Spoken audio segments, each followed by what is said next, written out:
நான் தான் ஓம்காரம். படைப்பில் அணுவுக்குள் அணுவாக நான் இருந்து கொண்டிருக்கிறேன். நேரம் செல்லும் போது அதன் ஒலியாக நான் எந்நேரமும் ஒலித்துக் கொண்டிருக்கிறேன். நான் தான் ஓம்காரம்.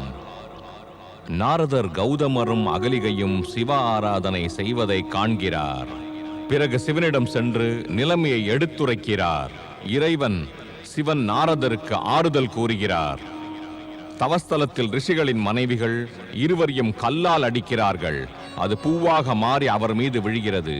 அப்போது பிரம்மா, விஷ்ணு, சிவன் அங்கு தோன்றுகிறார்கள். சிவன் அவர்களது பக்தி உணர்வை மகிழ்ந்து பாராட்டி அந்த ஜலகுண்டத்திற்கு கௌதம குண்டம் என்று பெயரும் இட்டு ஆசியும் வழங்குகிறார். கங்கையும் அங்கு தோன்றி மும்மூர்த்திகளையும் அந்த இடத்தில் என்றென்றும் வாசம் செய்யுமாறு வேண்டுகிறாள். இதன் மூலம் அந்த இடம் திரையம்பகேஸ்வர் என்று பெயர். எனது சுவாமி தங்கள் பூஜையை பாதியில் விட்டு சென்று விட்டார். பூஜையை பாதியில் விடுவது பெரும் பாவம். என் கணவரின் இந்த பாவத்தை மன்னித்து விடுங்கள். கேதுத்வஜ், இனி மகாராஜா சத்ரதர் உன்னை உயிரோடு விட மாட்டார். மரணத்தின் வாயிலை காணும் முன் இறைவனை பிரார்த்தித்துக் கொள். கேதுத்வஜா, நீ இப்பொழுது என் முன் சிறைபிடிக்கப்பட்டு நிற்கிறாய். இனி உனது மரணம் என் கைகளால் தான். மன்னியுங்கள் மகாராஜா, என்னை மன்னியுங்கள். என்னை மன்னித்து விடுங்கள். நான் தங்களது ஆட்சியை நிச்சயம் ஏற்றுக்கொள்ளுகிறேன். எனது நாட்டை உங்களுக்கே அளித்து விடுகிறேன் மகாராஜா. என்னை மன்னித்து விடுங்கள். கேதுத்வஜா, நீ என்னிடம் தோற்று போய்விட்டாய். ஆகையால் எனது கைதியாகிவிட்டாய். தோற்றவனான உனது நாடு கூட வெற்றி பெற்றவனுக்கு சொந்தமாகிவிடும். எல்லாமே தங்களுக்குத்தான் மகாராஜா. என்னை மன்னியுங்கள். என்னை மன்னியுங்கள் மகாராஜா, என்னை மன்னியுங்கள். நான் உன்னை மன்னித்து விட்டால் எனது மனதிற்கு எவ்வாறு அமைதி கிடைக்கும்? மன்னிப்பு அளிப்பதால் நம்முடைய மனதிற்கு பெரும் அமைதி கிடைக்கிறது மகாராஜா. என்னை மன்னித்து விடுங்கள். என்னை மன்னித்து விடுங்கள். இல்லை, நான் உன்னுடைய இந்த சிரத்தை உனது உடலில் இருந்து கொய்யவில்லை என்றால் இல்லை, என்னுடைய மனதிற்கு சிறிதளவும் அமைதி கிடைக்காது. இல்லை, இல்லை.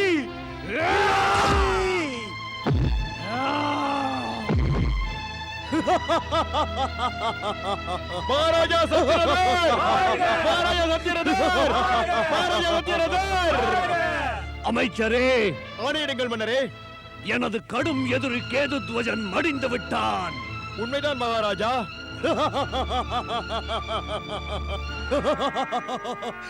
மகாராணி, மகாராணி, என்ன சுவாமி? இன்று எனது வாழ்வின் மிகவும் மகிழ்ச்சியான நாள். இன்று நான் மிகவும் மகிழ்கிறேன். நான் எனது மாபெரும் எதிரியின் சிரத்தை கொய்து விட்டேன். நான் எனது கைகளால் என் வாழ்வின் பரம எதிரியை கொன்றுவிட்டேன். ஆம் சுவாமி, தாங்கள் மகிழ்ச்சியாகவே உள்ளீர்கள்.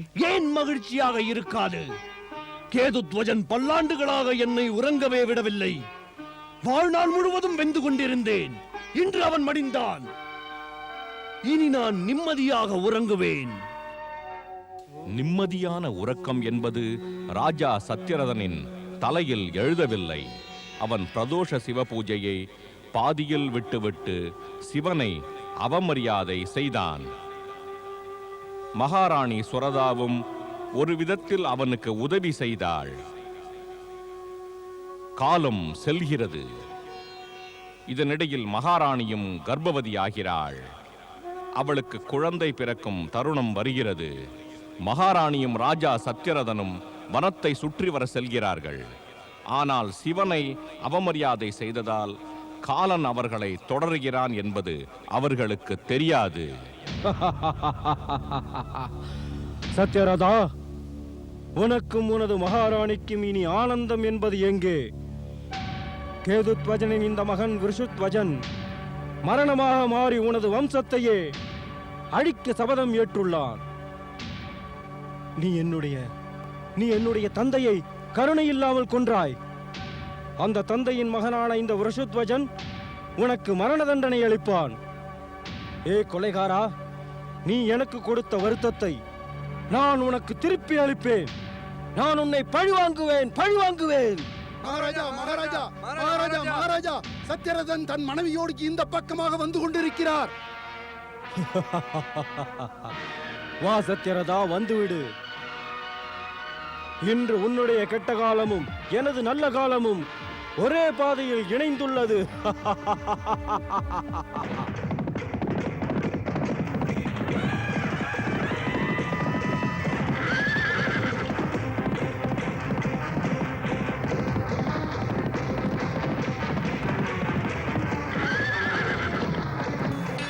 சுவாமி, விதர்ப்ப நாட்டின் இளவரசன், அதாவது தங்களது வாரிசு, மிகவும் விரைவில் பிறக்கப் போகிறார்.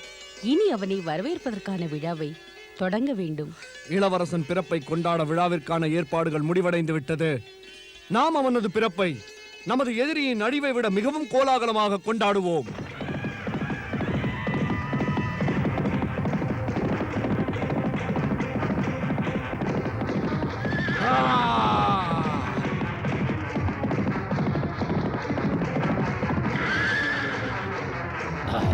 துஷ்ட சத்யரதா, கீழே இறங்கு. நீ எனது தந்தையை கொன்ற பாவத்திற்காக நான் உன்னை கொன்று பழி தீர்த்துக் கொள்வேன். அப்பொழுதுதான் அவர் ஆத்மா சாந்தி அடையும். எனது தந்தையின் ஆத்மா சாந்தி அடைய வேண்டும். மன்னித்து விடு விருஷத்வஜா, என்னை மன்னித்து விடு. என்னை மன்னியுங்கள் மகாராஜா, மன்னித்து விடு விருஷத்வஜா, என்னை மன்னியுங்கள் மகாராஜா. என்னை மன்னித்து விடு. மன்னிப்பு இல்லை, பழிக்கு பழி.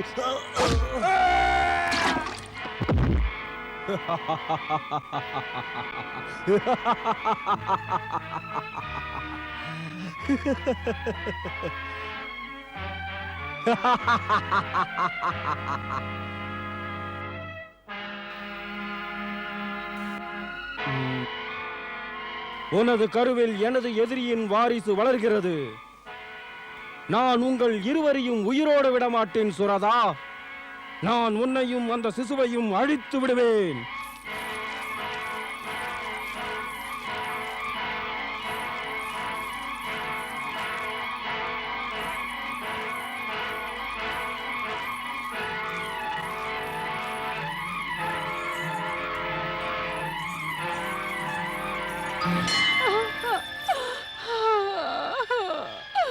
பிரபு, என்னை காப்பாற்றுங்கள்.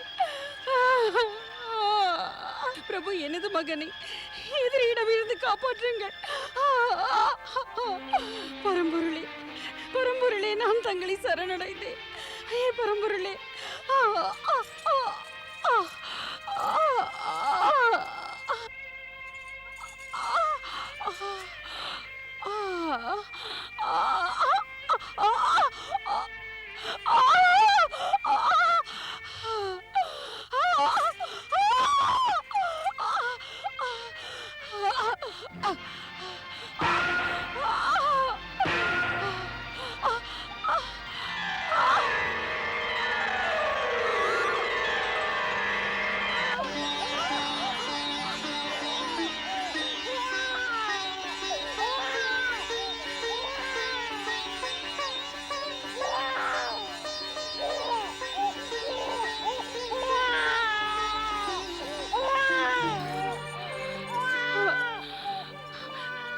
யாருக்காக இவ்வாறு அழுகிறாய்?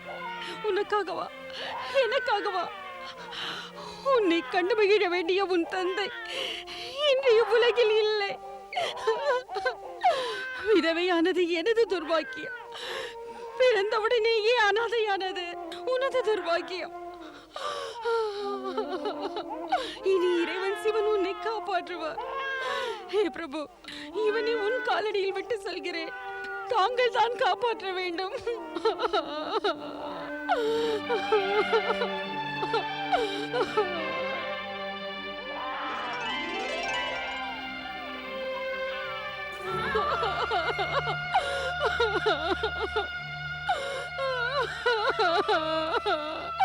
தாங்கள் கண்டீர்களா சுவாமி? காணவில்லையே. தங்களால் காண முடியாது, தங்கள் ஆத்மாவால் காண முடியும். நமது மகிழ்ச்சி போய்விட்டது, இனி எதுவும் மீதமில்லை. நான் கூறினேன் அல்லவா, பூஜையை பாதியில் விட்டு சென்று சிவனை அவமதிக்க வேண்டாம் என்றேனே. ஆனால் கேட்டீர்களா? தாங்கள் கேட்கவில்லை. ஆனால் அவர் கேட்டுவிட்டார், அதற்கான தண்டனையும் அளித்து விட்டார். எதிரி உங்களை பழிதீர்த்து விட்டார். தாங்கள் உயிரோடு இல்லாத போது நான் இவ்வுலகில் வாழ்ந்து என்ன பலன்? நானும் இறந்து விடுகிறேன் சுவாமி. நான் உயிர் வாழ்வதில் எந்த பலனும் இல்லை. நானும் வருகிறேன் சுவாமி, நானும் வருகிறேன். நானும் வருகிறேன் சுவாமி.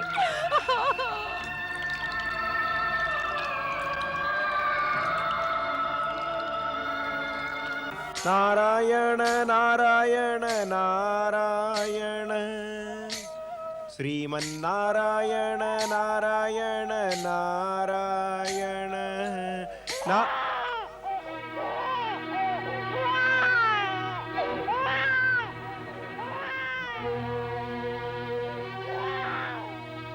சிவாலயத்தில் சிசு ஒன்று அழுது கொண்டிருக்கிறதே.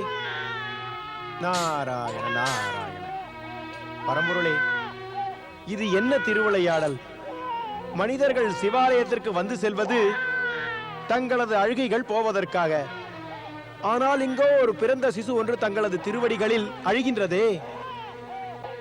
நாராயண நாராயண. பரம்பொருளே, இந்த பிறந்த குழந்தையின் அழுகையை என்னால் பொறுக்க முடியவில்லை.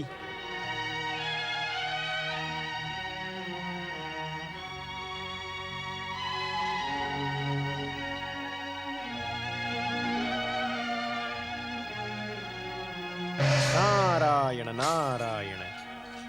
அனைத்தும் அறிந்தவரே, நாரதனின் வணக்கத்தை ஏற்றுக்கொள்ளுங்கள்.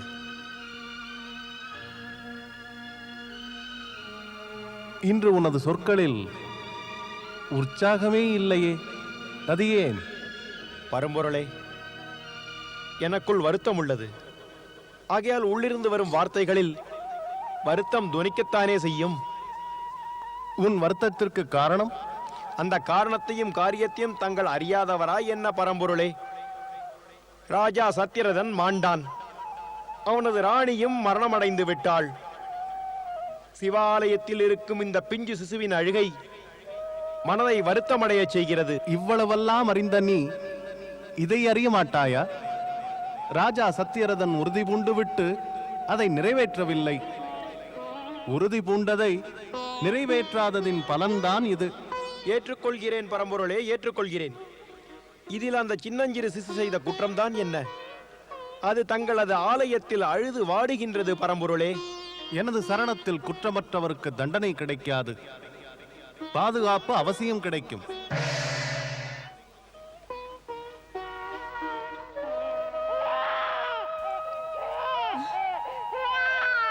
யாருடைய குழந்தை இந்த சிவாலயத்தில் அழுகிறது?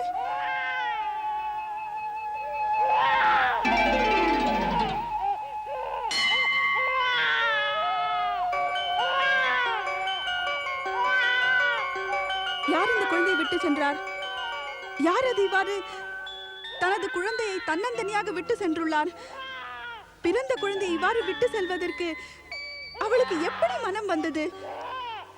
அவளும் ஒரு தாயா என்ன? அடடே, அழாதே என் கண்ணே. ஏன் அழுகிறாய்? ஏன் அழுகிறாய்? உனது தாய் இப்பொழுது வந்து விடுவாள், இப்பொழுது வந்து விடுவாள். இந்த குழந்தை யாருடையது? இந்த குழந்தையின் தாயார் எங்கு சென்றுள்ளார்? சந்திரன் போன்ற அழகிய குழந்தை யார் விட்டு சென்றார்? யாராவது கூறுங்களேன், யார் இந்த குழந்தையின் தாய்?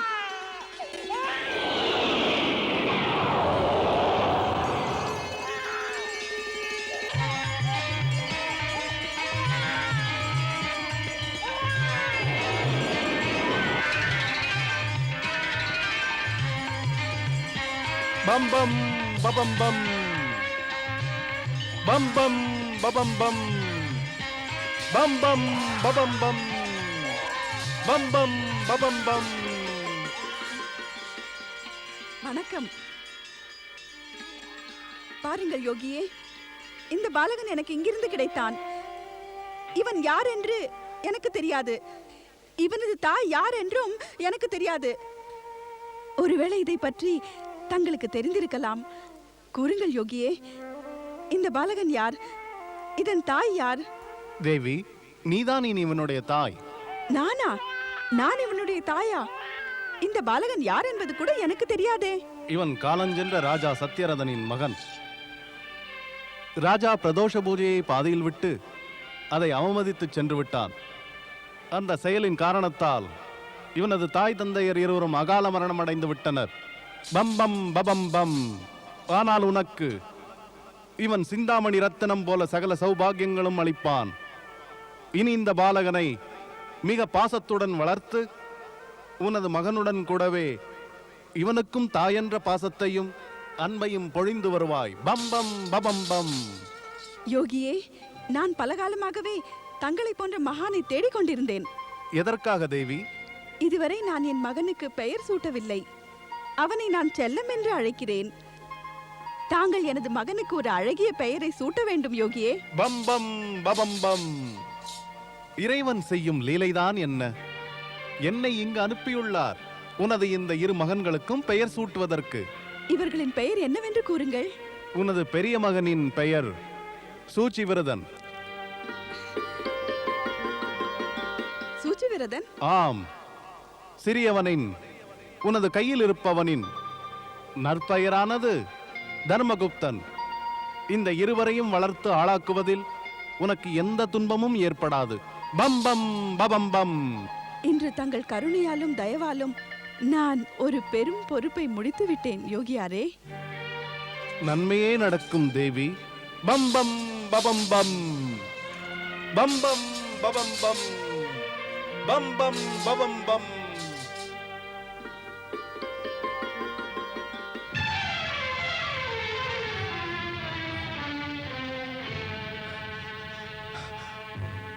நீ ஒரு கர்ப்பவதியான பெண்ணை இங்கு கண்டாயா?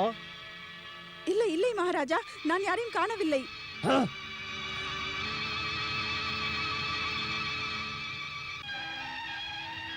ஓம் நமச்சிவாய்.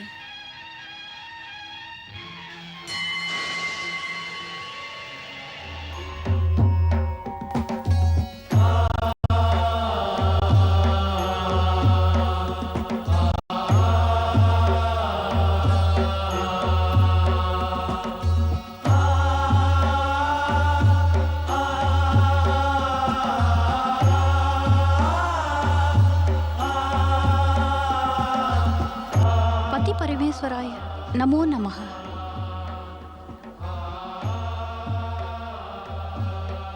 எங்கு சென்று வந்தீர்கள் சுவாமி? உமாவை பார்க்க. உமாவா? உமா என்பது நான் தான். என்னிடம் தாங்கள் இப்போதுதானே வந்துள்ளீர்கள்? அந்த விதவை பெண்ணின் பெயரும் உமாதான். அவள் 2 பாலகர்களையும் அன்புடன் வளர்க்கிறாள். நீ அவளுக்கு உதவி செய்ய வேண்டும். நாராயண நாராயண. தாய் பார்வதி உதவி செய்வார்கள் தான். ஆனால் அந்த இரு பாலகர்களின் எதிர்காலம் என்ன ஆகும் இறைவா? நாரதா, நீ ஏனோ அறியாமலோ அல்லது அறிந்து கொண்டோ சில சமயம் எதுவும் அறியாதவன் போலவே பேசுகிறாய். இவ்வாறு பேசுவதைக் கண்டால் உனக்கு மதி கலங்கியுள்ளதோ என்று தோன்றுகிறது. என்ன குற்றம் செய்து விட்டேன் பரமேஸ்வரா? அஞ்ஞானியாக புத்தியின்றி பேசினால் குற்றம் நடக்கவே செய்யும். இப்பொழுதுதானே கூறினாய் அந்த இரு பாலகர்களுக்கு பார்வதி உதவுவாள் என்று. அடுத்த கணமே கேள்வியை கேட்கிறாய், அந்த பாலகர்களின் எதிர்காலம் என்னவாகும் என்று. எவருக்கு பார்வதி உதவுகிறாளோ அந்த பாலகர்களின் எதிர்காலம் என்ன ஆகும்? இது உனக்கு தெரியாதா? நாராயண நாராயண. என்னை எனது வார்த்தைகளே மடக்கி விட்டன பரம்பொருளே. இப்பொழுது மற்றவர்களை மடக்கி வருகிறாய். ஒன்றை புரிந்து கொள் நாரதா, அந்த இரு பாலகர்களுக்கும் என்றுமே எங்கள் அருள் இருந்து கொண்டிருக்கும். அவர்கள் இருவரும் எல்லா தடைகளையும் கடந்து வந்து வாழ்க்கையில் விரும்பிய பலனை பெறுவார்கள். அது மட்டுமல்ல, அவர்கள் தாய் உமாவும் இருவருடைய பெருமையால் சுகமும் சந்தோஷமும் அடைவாள். இதுவே அவர்களுக்கு போதுமானது. தங்கள் புகழ் எல்லையற்றது.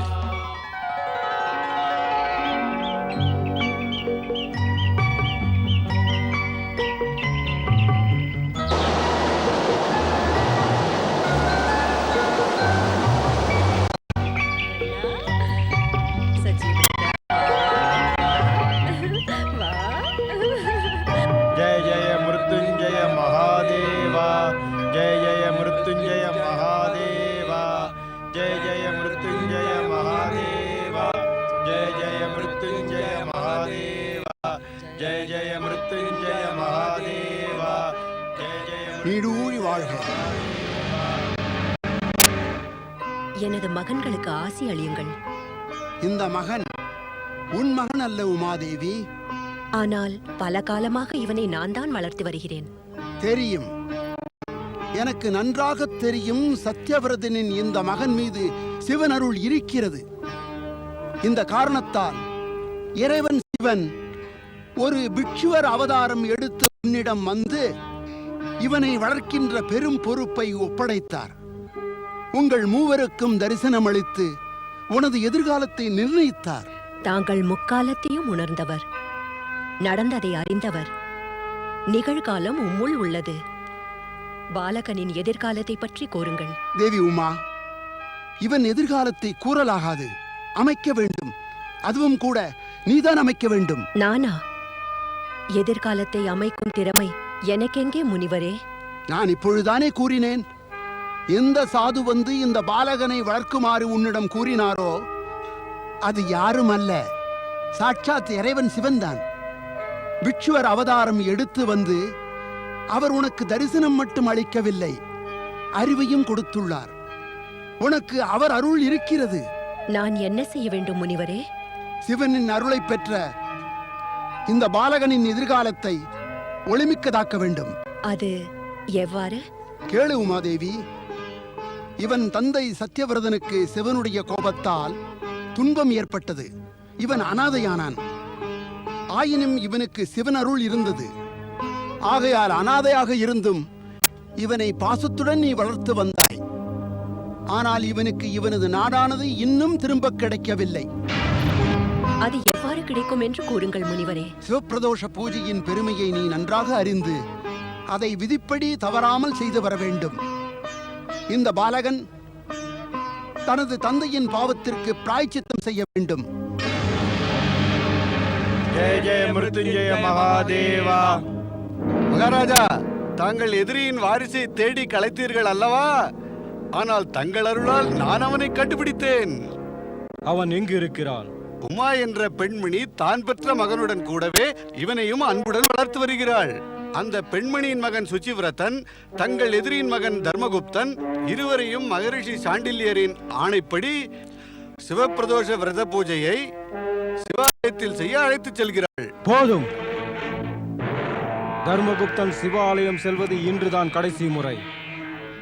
தன் தந்தையைப் போலவே அவனும் இன்று என் கையால் யமலோகம் சென்று விடுவான். சிவாலயத்தில் எதிரியின் மகனுடன் கூடவே அவனது காலனும் வருவான்.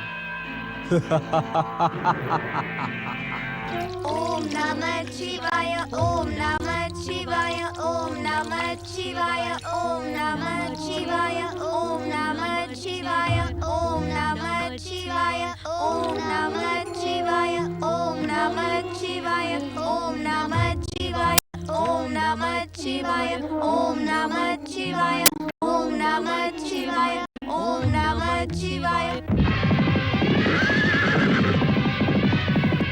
ஓம் நீலகண்டாய ஸ்வாஹா ஓம் மிருத்யுஞ்சய ஸ்வாஹா ஓம் மகாதேவாய ஸ்வாஹா ஓம் ருத்ராய ஸ்வாஹா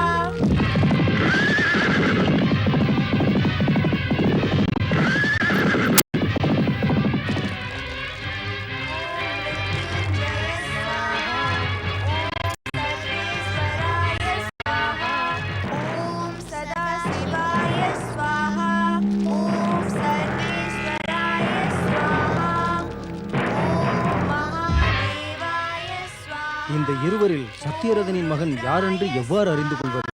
இந்த பிரச்சனையை தீர்க்க நான் இருவரையுமே கொன்று விடுகிறேன். ஓம் மிருத்யுஞ்சயாய ஸ்வாஹா ஓம் ஜடாய ஸ்வாஹா ஓம் மகாதேவாய ஸ்வாஹா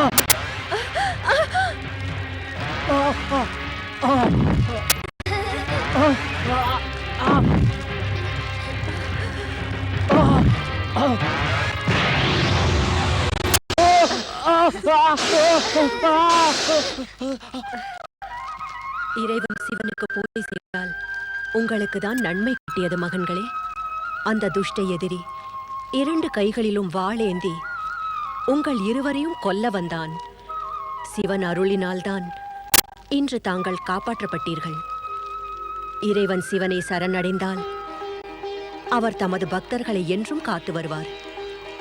ஆம் தாயே, நாங்கள் இருவரும் இன்று முதல் பூஜை செய்வோம். உங்களுக்கு நன்மை நடக்கும். ஓம் நமச்சிவாய. ஓம் விஸ்வரூபாய ஸ்வாஹா. ஓம் உமாபதேயே ஸ்வாஹா. ஓம் திரிஜடாய ஸ்வாஹா. ஓம் மகேஸ்வராய ஸ்வாஹா. ஓம் சர்வபூதாத்மனே ஸ்வாஹா. ஓம் விஸ்வரூபாய ஸ்வாஹா. ஓம் ஸ்வயம்புதாய ஸ்வாஹா. ஓம் காலாக்னிருத்ராய ஸ்வாஹா. ஓம் திரியம்பகேஸ்வராய ஸ்வாஹா. ஓம் காசி விஸ்வேஸ்வராய ஸ்வாஹா. இது சம்பூர்ணம். மகன்களே, இன்று காலதாமதம் செய்துவிட்டீர்களே. நான் எவ்வளவு நேரம் காத்திருப்பது? வணக்கம் தாயே. இறைவன் சிவன் உங்களை காக்கட்டும்.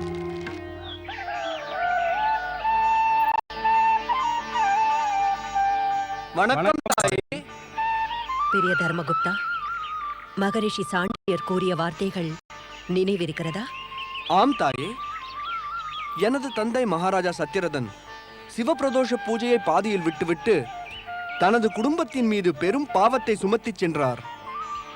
அன்னை தந்தையின் ஆத்ம சாந்திக்காகவும் தந்தையின் செயலுக்காக பிராயச்சித்தமும் எனது விதர்ப நாட்டை நான் திரும்பப் பெறுவதற்காகவும் நான் தொடர்ந்து சிவபிரதோஷ பூஜை செய்து வர வேண்டும். சிவபிரதோஷ பூஜையின் விதிகள் உங்களுக்கு தெரியும் அல்லவா? ஆம் தாயே, நாம் மூவரும் சிவகோபம் தணிய பூஜையை தொடர்ந்து செய்வோம். நமது குடும்பம் சிவபிரதோஷ பூஜையை தொடர்ந்து செய்து வரும். நாங்கள் இருவரும் வாழ்நாள் முழுவதும் இதை தொடர்ந்து வருவோம் தாயே. சுசிவிரதா, நம் தாய் கையேந்தி பிச்சை எடுத்து நம்மை ஊட்டி வளர்த்தாள். ஆம் சகோதரா, அவர்கள் நமக்காக துன்பப்பட்டு உள்ளார்கள். இன்னும் துன்புறுகிறாள். ஆனால் எதுவரை? அவள் எதுவரை நமக்காக போராடுவாள் சகோதரா? இன்று நாம் வளர்ந்து விட்டோம். நாம் இருக்கும்போது அவளுக்கு துன்பமா? இது நமக்கு தான் வெட்கக்கேடு. நீ எனது மனதில் உள்ளதையே கூறுகிறாய் தர்மகுப்தா. ஆகையால் தான் உன்னை இந்த வனத்தில் அழைத்து வந்துள்ளேன். இந்த வனத்திற்கு எதற்காக? ஏனென்றால் நேற்று மாலையில் நீ புறப்பட்டு சென்ற பிறகு சிவ ஆலயத்தில் ஒரு சாது முனிவர் வந்தார். அவர் கூறினார், நாளை நம் இருவருக்கும் நற்காலம் பிறக்குமாம். அதாவது இன்று இந்த பெரிய காட்டில் நமக்கு நற்காலம் பிறக்கப் போகிறதா? அது எவ்வாறு? அவர் கூறினார், இந்த வனத்தில் குளத்திற்கு அருகில் ஒரு பழைய அரசமரம் இருக்கிறதாம். அந்த இடத்தில் இன்று 5 நாழிகை நேரம் கழிந்த பிறகு நமக்கு ஏதோ அதிசயம் நடக்கப் போகிறதாம். சகோதரா, நீயும் அந்த சாது முனிவரின் சொல்லை நம்பிவிட்டாயா? நம்ப வேண்டியதாயிற்று. இப்பொழுது இன்னும் அதிக நம்பிக்கை வந்துவிட்டது. ஏனென்றால் அவர் கூறினார், உனது சகோதரன் உன் பேச்சை கேட்டு நீ சொல்வதை நம்ப மாட்டான் என்று. சிரிப்பானாம். ஆனால் உண்மை என்பது நிச்சயம் ஜெயிக்கும். அதோ பார், ஒரு அதிசயம் நடந்து விட்டது. இப்பொழுது நீ இங்கு செல், நான் சென்று அந்த அதிசயத்தை கண்டு வருகிறேன்.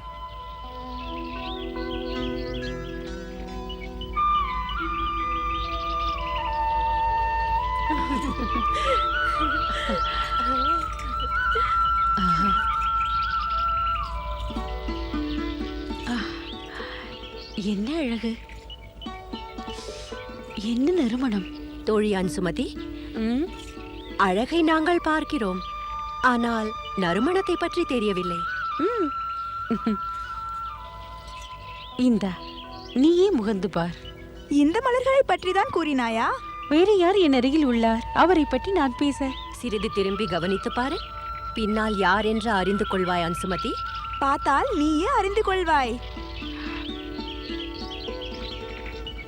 அடடே, நீங்கள் எங்கு செல்கிறீர்கள்? நான் கந்தர்வ அரசன் கோத்திரவனின் மகள். நான் ராஜகுமாரி அன்சுமதி. உங்களது பெயர் அன்சுமதி என்று கூறினீர்கள். தங்கள் தந்தை கந்தர்வ அரசர், அவர் பெயர் கோத்திரவேணர். அட, தங்கள் பெயர் என்ன, தங்கள் தந்தையார் யார், அதை பற்றி எனக்கு என்ன கவலை? தங்களுக்கும் எனக்கும் என்ன சம்பந்தம் உள்ளது? தாங்கள் காட்டிலோ அல்லது மலையிலோ வசிப்பவரா? இல்லையே. பிறகு தாங்கள் ஏன் இவ்வாறு கடிந்து பேசுகிறீர்கள்?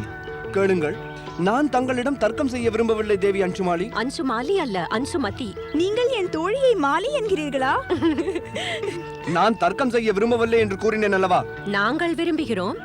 அவள் 2 முறை அன்சுமதி என்று கூறினாள். இருந்தும் அன்சுமாலி என்று ஏன் கூறினீர்கள்? கூறுங்கள். நான் தங்கள் அடிமையா? தங்கள் அரசாங்கத்துக்கு உட்பட்டவனா? பதில் கூற வருகிறேன். நான் கூறுவதை கேட்டு செல்லுங்கள். எனது தந்தையின் சொல்படிதான் இங்கு வந்துள்ளேன். அதனால் தாங்கள் இந்த வனத்திற்கு வந்த காரணத்தை பற்றி நான் ஏதாவது கேட்டேனா? தாங்கள் கேட்பது குறைவு, பேசுவதோ அதிகம். நானா அதிகம் பேசுகிறேன்? தாங்கள் தங்கள் குணத்தை என் மீது ஏன் திணிக்கிறீர்கள் தேவி? மேலும் கேளுங்கள். நேற்று எனது தந்தைக்கு ஒரு சாது முனிவர் தரிசனம் அளித்தார். பிறகு கூறினார், இன்று மாலை 5 நாழிகைக்கு பிறகு மிருநாளவனத்தின் குளக்கரை அருகில் ஓர் அழகிய ஆண்மகன் மஞ்சள் உடை உடுத்து வருவான் என்றார். அதேபோல் அதை நீங்களும் அதே அதே அதே அதே என்றால் என்ன? அதன் பிறகு நடப்பது இதேதான்.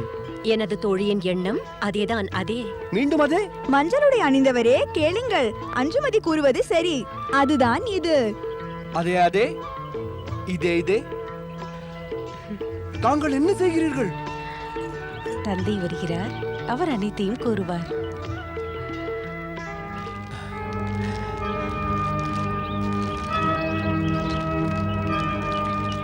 கிடைத்து விட்டது. அரசு மரம் கிடைத்து விட்டது.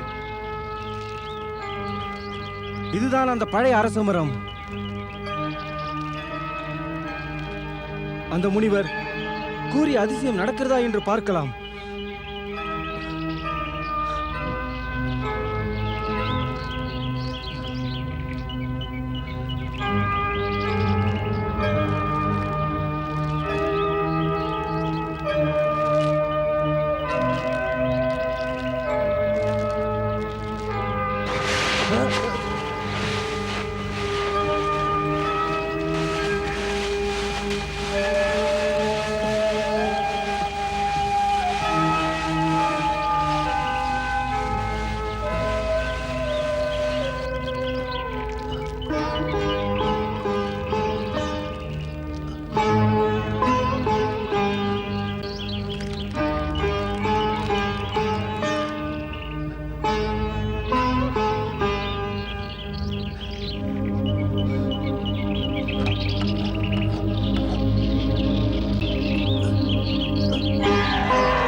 கிடைத்தது. பொற்காசுகள் கிடைத்தன. சாது முனிவர் கூறியது போல அதிசயம் நடந்தே விட்டது. கிடைத்தது. பொற்காசுகள் கிடைத்தன.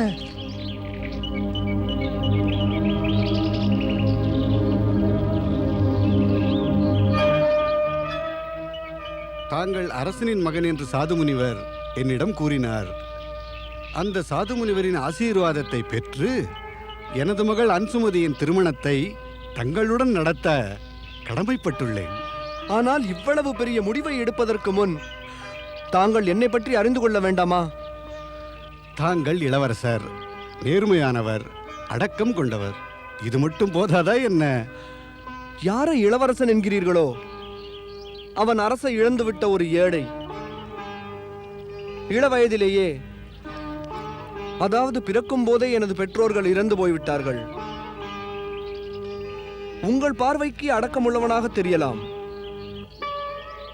எனது பார்வையில் நான் துரதிர்ஷ்டசாலி. நான் பிறந்தவுடனேயே எனது பெற்றோரை இழந்தேன். அப்படியென்றால் இப்பொழுது தங்களுக்கு அவர்கள் பெயர் கூட நினைவிருக்காதே? எனக்கு ஒன்று மட்டும்தான் தெரியும். நான் விதர்ப மகாராஜா சத்யரதனின் மகாராணி சுரதாவின் மகன் என்று. மகாராஜா சத்யரதனா? அப்படி என்றால் நீ அவருடைய மகனா? அவரை தெரியுமா? ஆம் இளவரசே, அவர் என்னுடைய நெருங்கிய நண்பர். ஒருவேளை உனக்கு தெரியாமல் இருந்திருக்கலாம். அவரது எதிரி விஷத்வஜன் தந்திரமாக அவரை கொன்றான், விதர்ப அரசையும் பிடித்து விட்டான். ஆனால் நீ கவலை கொள்ளாதே, எனது சேனை எப்போதும் உனது பக்கம்தான் இருக்கும். நீ விரைவிலேயே விதர்பா மீது படையெடுத்து சென்று மீண்டும் உனது நாட்டை கைப்பற்று. ஆனால் அதற்கு முன்பு எனது மகளை மணந்து கொள். மரியாதைக்குரியவரே, தங்கள் அருளையும் நட்பையும் பெற்றதில் நான் மிக பெருமை அடைகிறேன். ஆனால் எனது தாயின் அனுமதியை பெறாமல் நான் எந்த செயலையும் செய்ய முடியாது. திருமணம் போன்ற காரியத்தை செய்யவே முடியாது. காரணம், எனது வளர்ப்பு தாய் உமா எனது சொந்த தாயை விட மேலானவள். அவள் எனது உயிரை மட்டும் காப்பாற்றவில்லை, என்னை வளர்த்து ஆளாக்கியவளும் அவளே. இந்த பூலோகம் உன்னை போன்ற புண்ணியாத்மாக்களின் காரணத்தால் பெருமை அடைகிறது. கேளு தர்மகுப்தா, எனக்கு அரச மரத்தின் கீழ் இந்த புதையல் கிடைத்தது. சாது முனிவர் கூறியது போலவே அதிசயம் நடந்துவிட்டது. எனக்கும் இப்போது ஒரு அதிசயம் நடந்திருக்கிறது. எவர் ஒருவருக்கு சிவனுடைய அருளும் ஆசியும் இருக்கிறதோ அவருக்கு எல்லா அதிசயங்களும் நடந்தேறும். பரம்பொருளின் ஆசி பெற்ற தர்மகுப்தனுக்கு கந்தர்வ அரசன் கோத்திரவேணரின் படையின் உதவி கிடைக்கிறது. அதன் மூலம் தர்மகுப்தன் விதர்ப நாட்டை கைப்பற்றுகிறான். ஆனால் விதர்ப அரசன் விஷத்வஜன் நடப்பது ஏதும் அறியாமல் மதுபானத்தில் மூழ்கி இருக்கிறான். மகிழ்ச்சியில் திளைக்கிறேன் அழகிய. மகாராஜா, மகாராஜா, மகாராஜா, விபரீதம் நடந்து விட்டது. என்ன என்ன நடக்க போகிறது நமது அமைச்சர்? தேசம் விழுந்து விடும். பிறகு இனி இனி தங்கள் அழிவுதான் மீதம் உள்ளது மகாராஜா. என்ன கூறுகிறீர்கள் அமைச்சரே? சத்யரதனின் மகன் தர்மகுப்தன். ஆம், தர்மகுப்தன் தனது பழியை தீர்த்துக் கொள்ள கையில் வாளேந்தி இங்கு வந்து கொண்டிருக்கிறான் என்ன? மகாராஜா. பிறகு என்னுடைய உடைவாளும் எங்க இருக்கிறது? கோடியே, விஷத்வஜா, எனது தந்தையை கொன்றவனே, உனது வாளால் என்ன செய்வாய்? எனது சேனை விதர்ப நாட்டில் எல்லா இடத்தையும் முழுவதுமாக பிடித்து விட்டது. இனி உனது செயலுக்கு தண்டனையை அனுபவித்தே ஆக வேண்டும். மன்னித்து விடு, மன்னித்து விடு, மன்னித்து விடு. எனக்கு உயிர் பிச்சை அளித்து விடு, உயிர் பிச்சை அளித்து விடு. நீ மன்னித்தாயா? நீ மன்னிப்பு வழங்கினாயா? நீ உயிர் பிச்சை அளித்தாயா? எந்த விஷயத்தை மற்றவரிடம் எதிர்பார்க்கிறாயோ அதை முதலில் நீ செய்து காட்ட வேண்டியது அவசியம் ரிஷத்வஜா. உண்மையை கூறுகிறாய். சத்தியவாதிதான் அவ்வாறு செய்வான். என்னை போன்ற அகந்தை கொண்டவன், பழியை சுமத்துபவன், புத்தி இல்லாதவன் இந்த மாபெரும் உண்மை எவ்வாறு புரிந்து கொள்வான் சொல்? ஆகையால் தான் நான் உயிர் பிச்சை கேட்கிறேன். உயிர் பிச்சை கொடு. உயிர் பிச்சையா? என் தந்தையை கொன்றவனுக்கு உயிர் பிச்சையா? நிச்சயம் இல்லை. எச்சரிக்கிறேன், எச்சரிக்கிறேன் தர்மகுப்தா. கொலைக்கு பதில் கொலை செய்வது கொலைகாரனின் செயல், நீச்சனின் கொடிய செயலாகும். சிவபக்தனுடையது அல்ல, தர்மகுப்தனதும் அல்ல. எனக்கு உயிர் பிச்சை கொடு தர்மகுப்தா, உயிர் பிச்சை கொடு. கொடுத்தேன், நான் உனக்கு உயிர் பிச்சை கொடுத்தேன். ஆனால் ஒரு வாக்களி, இனி விதர்ப அரசுக்கு எதிராக சதி ஏதும் செய்யக்கூடாது. நான் வாக்களிக்கிறேன், நான் வாக்களிக்கிறேன். விதர்ப நாட்டிற்கும் உனக்கும் எதிராக எந்த சதித்திட்டத்தையும் போட மாட்டேன். உனக்காக எப்பொழுதும் நன்மையே வேண்டி வருவேன். சிவபக்தியை பிரச்சாரம் செய்து கொண்டு நல்ல முறையில் உன் நாட்டை அரசாழ்வாய். இறைவன் சிவன் உனக்கு நன்மதி அளிக்கட்டும். ஓம் நமச்சிவாய. உங்களிடம் ஒரு வேண்டுகோள் மகாராஜா தர்மகுப்தரே. தாங்கள் எனது நாட்டையும் விதர்ம நாட்டையும் இணைத்து அரசாள வேண்டும். நான் எனது வாழ்வின் முக்திக்காக சிவபிரதோஷ விரதம் இருக்கச் செல்கிறேன். ஓம் நமச்சிவாய.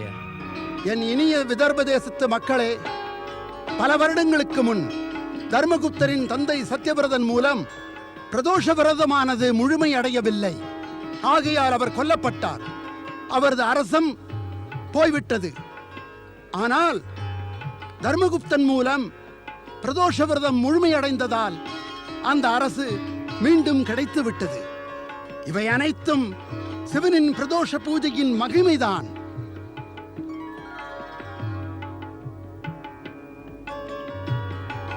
விதர்வ நாட்டு அரசன் மகாராஜா தர்மகுப்தர் விதர்வ நாட்டு அரசன் மகாராஜா தர்மகுப்தர் விதர்வ நாட்டு அரசன் மகாராஜா தர்மகுப்தர். இந்த நன்னேரத்தில் நான் அறிவிப்பு செய்கிறேன்.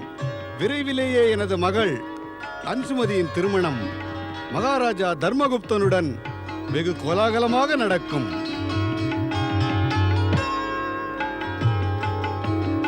மகிழ்ச்சிகரமான இந்த நன்னேரத்தில் சிவன் அருளுடன் நானும் இச்சபையில் ஒரு அறிவிப்பு செய்ய விரும்புகிறேன். இன்று நான் உங்கள் முன் உயிரோடு இருக்க காரணம் எனது வளர்ப்பு தாய் உமாதேவியின் பாசத்தின் விளைவுதான். இவர்கள் என்னை வளர்த்து பெரியாளாக்கினார்கள். இவர்களின் நன்றி கடனை என்னால் அடைக்க முடியாது. ஆனால் அதன் விளைவாக எனது தலை இவர்கள் திருவடிகளை வணங்கி நிற்கும்.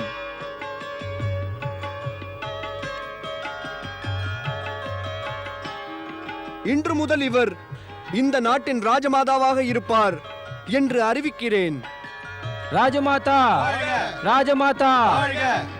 எனது சகோதரன் சுசிவிரதன் அரசை வழிநடத்துவதற்கு எனக்கு முழுமையாக ஒத்துழைப்பான். இனி நீங்கள் அனைவரும் என்னுடன் சேர்ந்து அன்புடன் கூறுங்கள், எல்லாம் வல்ல பரமேஸ்வரன், இறைவன் சிவசங்கரன், நாராயண நாராயண. வணக்கம். இவை அனைத்தும் இறைவன் சிவனும் அன்னை பார்வதியும் நமக்கு அருளிய பலன்தான். பல துன்ப நிகழ்ச்சிகள் நடந்தேறிய பிறகு நம் அனைவருக்கும் ஒரு பாடம் கிடைக்கின்றது. நாம் சிவபிரதோஷ விரதத்தை என்றுமே பாதியில் விடலாகாது. தேவரிஷி நாரதர் கூறுவது உண்மைதான்.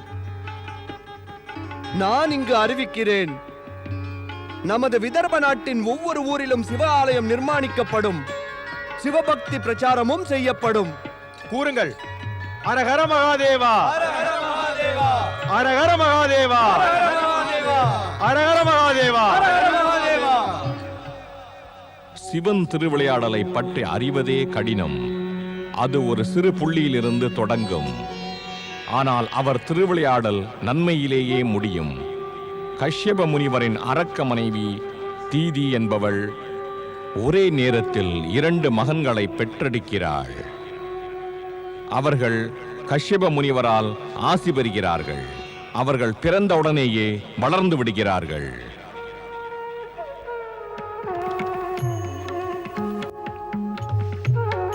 வணக்கம் தாயே. நீடூழி வாழ்க. ஓம் நமச்சிவாய. சுவாமி, நமது மகன்களை கண்டீர்களா? இவர்கள் அரக்கர்களாக இந்த ஜகத்தில் நமது பெயரை விளங்க வைப்பார்கள். வணக்கம் தந்தையே. நீடூழி வாழ்க, புகழுடன் வாழ்க. சுவாமி, விரைவில் இவர்களுக்கு பெயர் சூட்டி விடுங்கள்.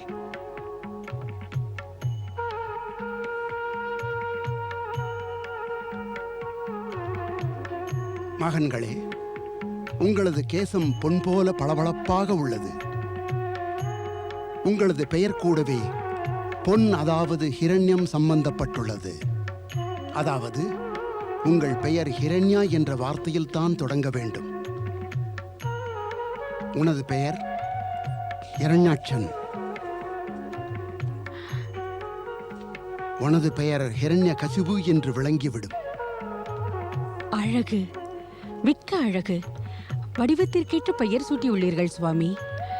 இனி இவர்களுக்கு இந்த பெயரே பெருமை தரும். நீங்கள் தீதியின் மகன்களானதால் நீங்கள் அரக்கர்கள்தான். ஆனால் இதையும் நினைவில் கொள்ளுங்கள், நீங்கள் ஒரு ரிஷியின் வாரிசுகள். ஆகையால் வாழ்வில் தர்மத்திற்கு எதிராக செல்ல என்றும் முயற்சி செய்யாதீர்கள். தந்தையின் ஆணையை என்றும் கடைபிடிப்போம். தந்தையின் விருப்பத்திற்கு மாறாக நடப்பது என்பது எங்கள் இருவருக்கும் முடியாத செயல் தந்தையே. நலமுண்டாகட்டும். மைந்தர்களே, கேளுங்கள். உங்களது தந்தையின் விருப்பப்படியும் ஆணைப்படியும் நடந்து கொண்டு உங்கள் தாயின் விருப்பத்தையும் நினைவில் வைத்து நீங்கள் செயல்பட வேண்டும். இதைத்தான் உங்களிடம் நான் எதிர்பார்க்கிறேன். நீங்கள் 3 உலகையும் வெற்றி கொண்டு ஸ்வர்க்கத்தின் அதிபதியாக அமர வேண்டும். அதாவது 3 உலகிலும் உங்கள் ஆட்சி இருக்க வேண்டும். இருக்கும் தாயே, நிச்சயம் இருக்கும். 3 உலகையும் நாங்கள் வெற்றி கொள்வோம். ஆம் தாயே, நாங்கள் உனது விருப்பம் அனைத்தையும் நிச்சயம் நிறைவேற்றியே தீருவோம். இந்த ஜகத்தில் உள்ள அரக்கர்களை ஒன்று திரட்டி ஒரு வெற்றி சேனையை அமைப்போம். எல்லாவற்றிற்கும் முன்னால் நாங்கள் ஸ்வர்க்கத்தின் ஆட்சியை பிடிப்போம். தங்கள் விருப்பப்படிதான் நாங்கள் நடப்போம் தாயே. இப்பொழுது எங்களுக்கு வெற்றி பயணம் செல்ல வாழ்த்துங்கள் தாயே. நான் ஆசீர்வதிக்கிறேன். வெற்றியுடன் திரும்புங்கள். நாராயண நாராயண ஸ்ரீமன் நாராயண நாராயண நாராயண. அரக்க குலத்தின் பலம் பொருந்திய வீரர்களே, ஒரு உண்மையை புரிந்து கொள்ளுங்கள். இந்த ஜகத்தில் சிறந்த சக்தியான குலம் நம் குலம்தான். ஆகையால் ஜகத்தில் ஆட்சி செய்யும் உரிமை நம்முடையது, நம்முடையது மட்டுமேதான். நாராயண நாராயண. வீரர்களே, நாம் 3 உலகையும் வெற்றி கொண்டாக வேண்டும். அதை நாம் செய்தே தீருவோம். நமது இந்த வெற்றி பயணத்தை யாராவது தேவரோ மனிதரோ எதிர்த்தால் அவர்களை நசுக்கிவிட்டு நாம் முன்னேற வேண்டும். ஒரு அரக்கன் இருந்தாலே இந்த ஜெகம் படாத பாடுபடுகின்றது. இங்கோ 2 அரக்கர்கள் சேர்ந்து கொண்டு ஜெகத்தை அழிக்க திட்டம் போட்டுக் கொண்டிருக்கிறார்கள் அல்லவா? நாராயண நாராயண. நம் முன் வரும் எதிரியை அழித்து விடுங்கள். நமது லட்சியத்தை அடைய வேண்டும். நமது லட்சியம் 3 உலகிலும் அரக்காட்சியை அமைத்து நமது வெற்றி கொடியை பறக்க விடுவதுதான். அரக்கவேந்தன் இரண்யாட்சன் மாவீரன் இரண்யகசிபு அரக்கவேந்தன் இரண்யாட்சன் மாவீரன். இந்த இருவரும் தமது கொடுமையும் அழிவையும் தொடங்கும் முன்பாகவே நான் இந்த செய்தியை கொண்டு போய் இறைவன் பரம்பொருள் சிவனுக்கு சொல்லியாக வேண்டும். நாராயண நாராயண. சுவாமி, பல காலமாக தேவர்ஷி இங்கு வரவில்லையே, என்ன காரணமாக இருக்கும்? தேவி, உனது கேள்விக்கு பதில் உனது கேள்வியிலேயே உள்ளது. அதாவது? எனது கேள்வி என்னவென்றால், நாரதன் இங்கு வருவதற்கு முன்பாகவே நாரதன் ஏன் வரவில்லை என்று நீ கேள்வி கேட்கிறாய். தாங்கள் கூறுவதை பார்த்தால் இப்பொழுதே தேவர்ஷி நாரதன் வருவான் போல் தோன்றுகிறதே. இதில் தோன்றுவது என்ன தேவி? நாராயண நாராயண. அதோ பார், நாரதன் வந்து விட்டார். ஓம் நமச்சிவாய. என்ன பரம்பொருளே, நான் இங்கு வந்தவுடனேயே தங்கள் உதடுகளில் புன்னகை பூக்கின்றதே, அதன் ரகசியம் என்ன? நாரதா, அதிக எச்சரிக்கையுடன் உதடுகளில் வரும் புன்னகை துன்பம் என்ற நிகழ்ச்சியை சகித்துக் கொள்ளும். அது அறிவையும் தரும். நானோ எப்பொழுதும் புன்னகைக்கிறேன். இருந்தாலும் உனது கேள்விக்கான பதிலை தேவி பார்வதி கூறுவாள். பிரபு, நாரதர் இங்கு வரும்பொழுதெல்லாம் தாங்கள் என்னை இக்கட்டில் ஆழ்த்தி விடுகிறீர்கள். மீண்டும் மீண்டும் திருவிளையாடல் செய்து எனது நிலைமையை சங்கடமாக்கி விடுகிறீர்கள். கேட்கிறாய் அல்லவா? நீ வந்தவுடனேயே தேவி பார்வதி கோபம் கொள்கிறாள். இனி நீயே இவளுக்கு கூறு. நான் கூறுவதால் இவள் ஒப்புக்கொள்ள மாட்டாள். தாயே, அறியாமையால் இந்த அடியேன் ஏதாவது தவறு செய்து இருந்தால் என்னை மன்னித்து விடுங்களேன். என்ன குற்றம்? எதற்கு மன்னிப்பு? இவை இரண்டிற்கும் எந்த ஆதாரமும் இல்லை. இப்பொழுது நீ கூறு, இத்தனை நாட்களாக நீ எங்கிருந்தாய்? இங்கு கைலைக்கு நீ ஏன் வரவில்லை? நான் கைலைக்கு ஏன் வரவில்லை? யோசித்து கூறு நாரதா. நீ கொண்டு வந்துள்ள செய்தியை எனக்கு இப்பொழுது தாராளமாக கூறலாம். நாராயண நாராயண. பரம்பொருளே, இப்பொழுது நான் இங்கு செய்தியை கொண்டு வந்திருக்கிறேன் என்று தங்களுக்கு தெரியும். பிறகு தங்களுக்கு தெரியாதா அந்த செய்தி என்னவென்று? நிச்சயம் அறிவீர். தாங்கள் எல்லாம் அறிந்தவர். அனைத்தையும் அறிந்து எங்கும் இருப்பவனை பற்றி பிரச்சாரம் செய்யாதே. கூறு, என்ன செய்தி கொண்டு வந்துள்ளாய்? பரம்பொருளே, செய்தி இருக்கட்டும், விடுங்கள். தாங்கள் எனக்கு ஒன்று மட்டும் கூறுங்கள். தீதியின் 2 அரக்க மகன்களும் இரண்யாட்சன், இரண்யகசிபு இந்த ஜெகத்தில் அழிவை ஏற்படுத்த மாட்டார்களா என்ன? என்ன ஆயிற்று சுவாமி? தாங்கள் ஏன் மௌனமாகி விட்டீர்கள்? நாரதரின் கேள்விக்கு ஏன் பதிலளிக்கவில்லை? பரம்பொருளே, எனது கேள்வி அதிக கொடூரமானதா? உனது கேள்வி அல்ல, பதில்தான் கொடூரமானது. விதியின்படி இரண்யாட்சன், இரண்யகசிபு இந்த சகோதரர்கள் பகவான் விஷ்ணுவின் 2 அவதாரத்திற்கு காரணமாவார்கள். இது நன்மை அல்லவா பரம்பொருளே? இந்த நன்மைக்கு பின் தீமையும் ஒளிந்திருக்கிறது. அதாவது இந்த 2 அரக்கர்களும் அதர்மம், கொடுமைகள் மற்றும் பல கொலைகளை செய்து வருவார்கள். அப்பொழுது அவர் அவதாரம் தோன்றும் நேரம் வரும். இது என்ன விதி பிரபு? அதர்மமும் கொடுமைகளும் செய்து வந்து ஒரு பாவமும் அறியாத தர்மாத்மாக்களுக்கு துன்பம் அளித்து அதர்மம் இந்த ஜகத்தில் எல்லை மீறி போகும் பொழுது அப்பொழுதுதான் அவதாரம் எடுப்பாரா? அதற்கு முன் அவதாரம் எடுக்க இயற்கையில் வழி இல்லையா? நல்லவர்களுக்கு தீயவர் தீமை இழைக்கிறார்கள். அதற்கு முன் அவர்களை அழிக்க வழி செய்யுங்கள் சுவாமி. தேவி பார்வதி, இந்த இயற்கையானது பிரம்மா, விஷ்ணு, நான் மற்றும் இந்த விதிகளெல்லாம் ஒரு நியதியின் கட்டுப்பாட்டில் இயங்குகிறது. தக்க தருணத்திற்கு முன் எதுவும் நடைபெறாது. இதன் பொருள் என்னவென்றால், ஒரு பாவமும் அறியாதவர்களுக்கு இந்த கொடியவர்கள் துன்பமளித்து அவர்களுக்கு பெரும் அநீதி இழைக்கிறார்கள். தர்மாத்மாக்கள் காரணமின்றி மடிய வேண்டும். காரணம் இல்லாமல் எதுவும் நடைபெறாது. எது நடக்கிறதோ அது காரணத்துடன் நடக்கிறது. ஒருவர் பக்கமாக பார்த்தால் காரணத்தை தேடுவதில் தோல்வி அடைவர். ஆகையால் அனைவரும் நினைக்கிறார்கள் எது நடந்ததோ காரணம் இல்லாதது என்று. மக்கள் தனது தீமைகளுக்கும் கொடுமைகளுக்குமான கணக்கை வைத்துக் கொள்வதில்லை. ஆகையால் காரணமில்லாமல் துன்பப்படுகிறோம் என்று நினைக்கிறார்கள். அதர்மவாதி ஜபத்தினால் பெற்ற அரும் சக்தியை துஷ்பிரயோகம் செய்து தவத்தின் பலனை இழக்கும் வரை மரணத்திலிருந்து விடுபட்டிருக்கிறான்.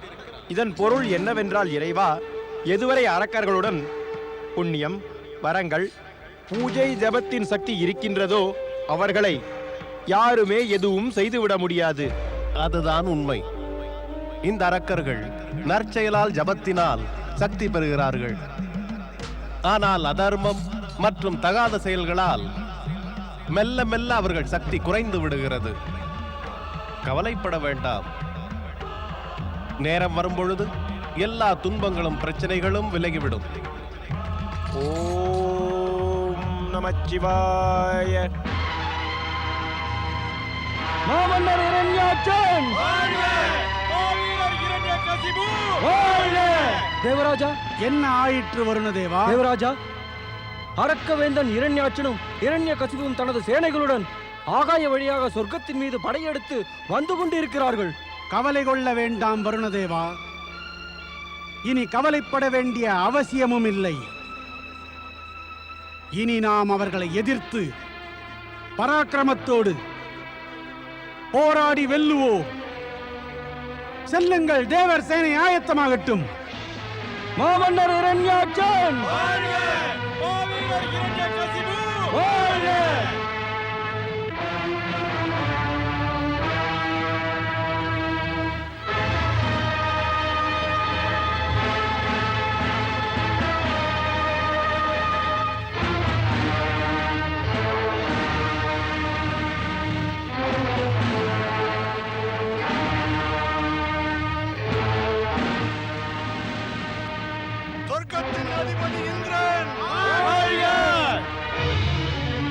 வீர அரக்க சேனைகளே, இப்பொழுது நமது இலக்கான சொர்க்கலோகத்தை அடைந்து விட்டோம்.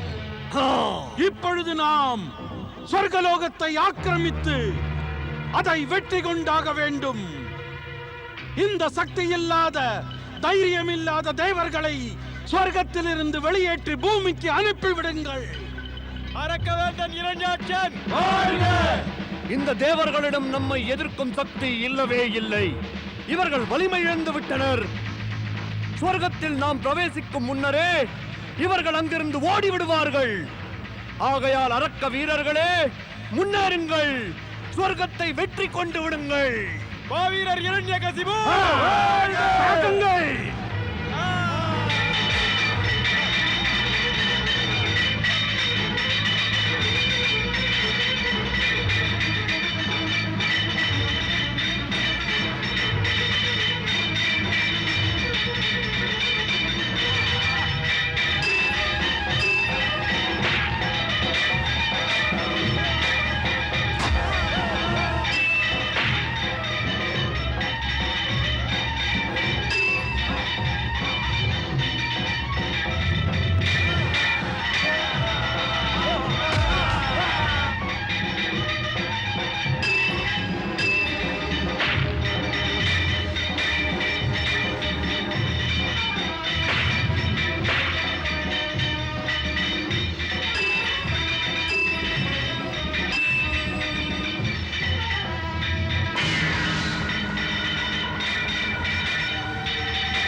மாமன்னர் இரண்யாட்சன்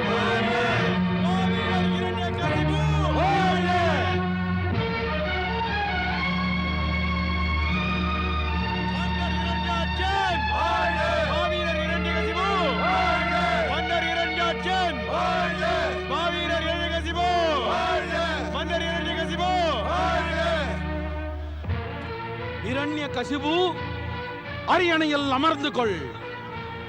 உலகிலே சிறந்த இந்த அரியணையில் அமர்ந்து சொர்க்கத்தின் சுகத்தை அனுபவித்து வா. பெரியவன் இருக்கும்போது இளையவன் அரியணையில் அமர்வது சிறந்ததா? சிறந்ததையும் சிறப்பில்லாததையும் கடந்தவர் நாம். நீ ஒன்றை மறக்கின்றாய். இனிமேல் நாம் பூலோகத்தையும் பாதாளத்தையும் வெற்றி கொள்ள வேண்டும். அவ்வாறு நாம் லட்சியத்தை நோக்கி சென்றால் தேவர்கள் மீண்டும் இங்கு வந்து இந்த அரியணையை கைப்பற்றி விடுவார்கள். அதாவது இந்த அரியணையில் நீ அமர்வது அவசியமாகிறது. அதோடு நான் 3 உலகிலும் நமது அரக்கர் குல கொடியை நாட்டும் முயற்சியை மேற்கொள்வேன். எல்லா தேவர்களும் ஓடிவிட்டனர். இரண்யகசிபு, இனி நீ சொர்க்கத்தை ஆட்சி புரிந்து வா. தங்கள் ஆணை. மன்னர் இரண்யாட்சன் மன்னர் இரண்யாட்சன் மன்னர் இரண்யாட்சன் மன்னர் இரண்யாட்சன் மன்னர் இரண்யாட்சன். ஓம் பூர்புவஸ்வஹ தக்ஷவிதுர்வரேண்யம் भर्गो देवस्य धीमहि धियो यो नः प्रचोदयात्. மாதா தேவி வாழ்க. மாதா, இரு சகோதரர்களும் சொர்க்கத்தை பிடித்து விட்டார்கள். எனக்கு தெரியும். எனது புதல்வர்கள் என் விருப்பத்தை நிறைவேற்றுவார்கள் என்று எனக்கு தெரியும். இருவரும் வலிமைக்கு முன் தேவர்களால் தாக்கு பிடிக்க முடியவில்லை. புறமுதுகிட்டு ஓடி சென்று விட்டனர்.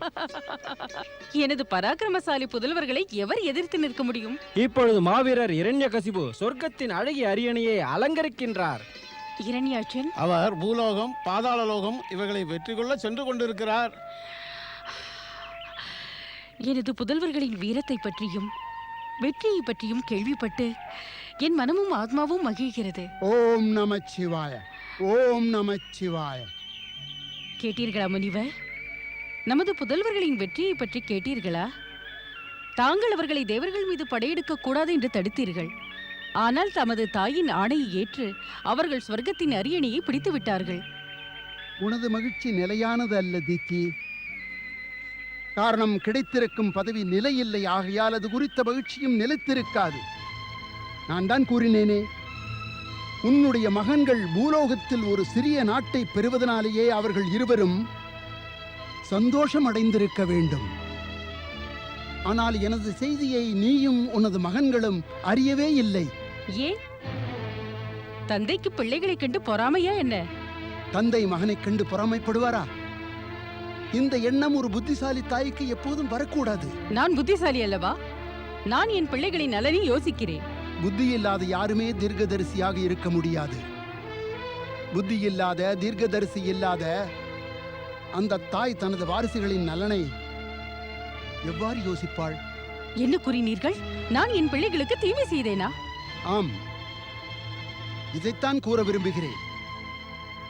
நடப்பவைகளும் சத்தியமும் இதைத்தான் கூறுகின்றன. மகன்களை மாவீரர்களாகும்படி தூண்டிவிட்டு நீ அவர்களுக்கு மாபெரும் அழிவை ஏற்படுத்த நினைக்கிறாய். அதில் அகப்பட்டு அவர்கள் உன்னை, என்னை, எல்லோரையும் துன்புறுத்துவார்கள். அதை மறந்துவிட்டாயா திதி? மேலும் மேலும் பல ஆட்சிகளை பெற்று மாபெரும் வீரர்களாகி இரண்யாட்சன், இரண்யகசிபு தமது சக்திகளை பயன்படுத்தி ஏதுமறியாதவர்களை துன்புறுத்துவார்கள். இந்த கொடுமைகளுக்கு எப்பொழுது, எங்கு முடிவு கிடைக்கும் என்பது தெரியுமா? தெரியாது. உனக்கு தெரியாது. ஆனால் எனக்கு தெரியும். இவர்களின் கொடுமைகளை முடிவுக்கு கொண்டு வருவதற்கு ஒரு திவ்ய சக்தி இவர்களையே அழித்துவிடும். நீங்களும் ஒரு தந்தையா? தங்களது மகன்களுக்கு விரோதமாக பேசுகிறீர்கள். அவர்களின் புகழை பொறுக்க இயலவில்லையா? எனது திவ்ய சக்தியால் எதிர்காலத்தில் நடப்பதை நான் காண்கிறேன். நீயும் காண முடிந்தால் அதைக் கண்டு உற்சாகப்பட மாட்டாய். இந்த செயலிலிருந்து அவர்களை தடுக்க நினைப்பாய். தீர்க்கதரிசி போல எதிர்காலத்தில் நடக்கப் போகிற செயலை காண விருப்பமில்லை. நான் எனது பிள்ளைகளின் உயர்வை விரும்புகிறேன். ஆம்,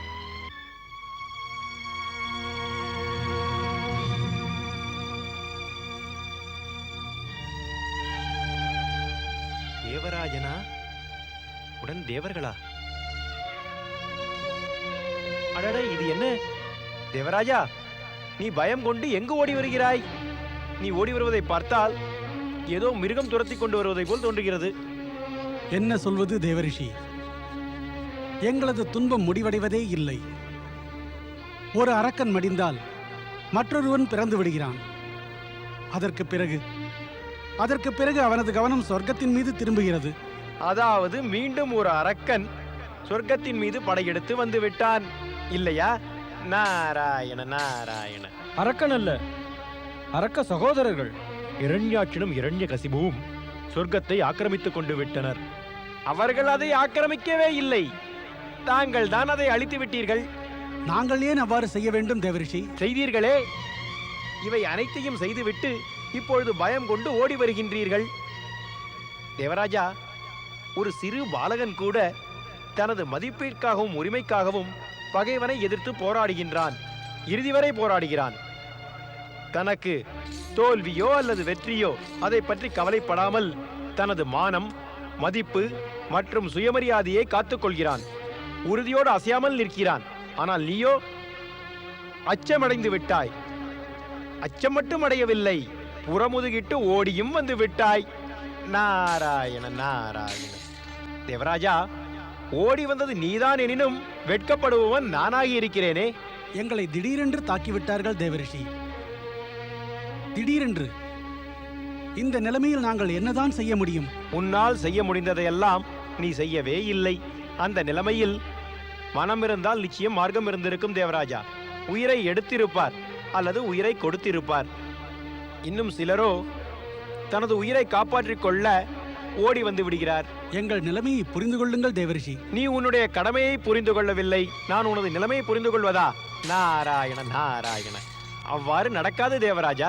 நாங்கள் சுதாரித்துக் கொள்ளும் முன்பே திடீரென்று எங்கள் சேனை மீது தாக்குதல் நடத்திவிட்டான். இதில் குற்றமெல்லாம் அரக்கர்கள் செய்ததுதானா? இதில் நீ ஏதும் குற்றம் செய்யவில்லையா என்ன? குற்றம் எங்களதா? அஜாகிரதை குற்றம் தானே தேவராஜா. அஜாகிரதையாக இருப்பது என்பது மாபெரும் குற்றமாகும். அரக்கர்கள் மீண்டும் மீண்டும் சொர்க்கத்தை ஆக்கிரமிக்கிறார்கள். ஆனா நீயோ இங்கும் அங்கும் ஓடிக்கொண்டிருக்கிறாய். ஏதோ தெய்வங்கள் அருள் இருப்பதனால் அரக்கர்கள் தோற்றுப் போய் விடுகின்றார்கள்.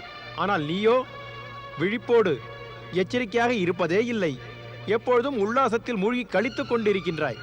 உனது இந்த அஜாக்கிரதையை அரக்கர்கள் நிச்சயமாக பயன்படுத்திக் கொள்வார்கள் தானே தேவராஜா? அவர்களும் அதை ஆக்கிரமித்து அதனுடைய லாபத்தை நிச்சயமாக பெற்றுவிட்டனர். இப்பொழுது நிலைமை மோசம் தேவரிஷி. எங்களுக்கு வழிகாட்டுங்கள் தேவரிஷி. ஏதாவது வழி கூறுங்கள் தேவரிஷி. எப்பொழுதும் உதவி செய்து வந்துள்ளீர்கள் தேவரிஷி. நான் உனக்கு எப்பொழுதுமே உதவி செய்து வந்துள்ளதால் நீ எப்பொழுதுமே தவறு செய்து வருவது அவசியம்தானா? எதிர்காலத்தில் எச்சரிக்கையோடு இருப்போம் தேவரிஷி. இப்பொழுது அருள் கூர்ந்து இதிலிருந்து விடுவியுங்கள். நாராயண நாராயண. இக்கட்டிலிருந்து விடுபடும் வழியை உனக்கு எப்பொழுதும் வழிகாட்டுபவர் இப்பொழுதும் கூறப்போகின்றார். நீங்கள் அனைவரும் பகவான் ஸ்ரீஹரி விஷ்ணுவிடம் சரணடைய வேண்டும். பகவான் ஸ்ரீஹரி விஷ்ணு வாழ்க, மாதா மகாலட்சுமி வாழ்க. ஸ்ரீஹரி, உதவுங்கள், எங்கள் சங்கடத்தை தீருங்கள். தேவராஜா, இரண்யாட்சன் சொர்க்கத்தை ஆக்கிரமித்த செய்தி எனக்கு கிட்டிவிட்டது. செய்தி தங்களுக்கு கிட்டிவிட்டதா? ஆம் தேவராஜா, இந்த அரக்கர்கள் பூர்வ ஜென்மத்தில் துவாரபாலகர்கள் ஜெயவிஜயர்கள் தான். சங்காதி ரிஷிகள் அளித்த சாபத்தால் இந்த ஜென்மத்தில் அரக்கர்களாக பிறந்துள்ளனர். இருவரும் பயங்கர அரக்கர்கள் பிரபு. இருவருமே பயங்கரமான கொடுமைகளை செய்து வருவார்கள். அதைக் கண்டு மூவுலகத்தில் உள்ளவர்கள் நடுநடுங்குவார்கள். பிரபு, இந்த நிலையில் அவர்களை அழிக்க ஏதாவது ஒரு வழி கூறுங்கள். இல்லை தேவராஜா, இவர்களுடைய கொடுமை எல்லை மீறி போகாதவரை நான் இவர்களை எதுவுமே செய்ய முடியாது. நாராயண நாராயண. வாழ்க ஸ்ரீஹரி, வாழ்க வாழ்க.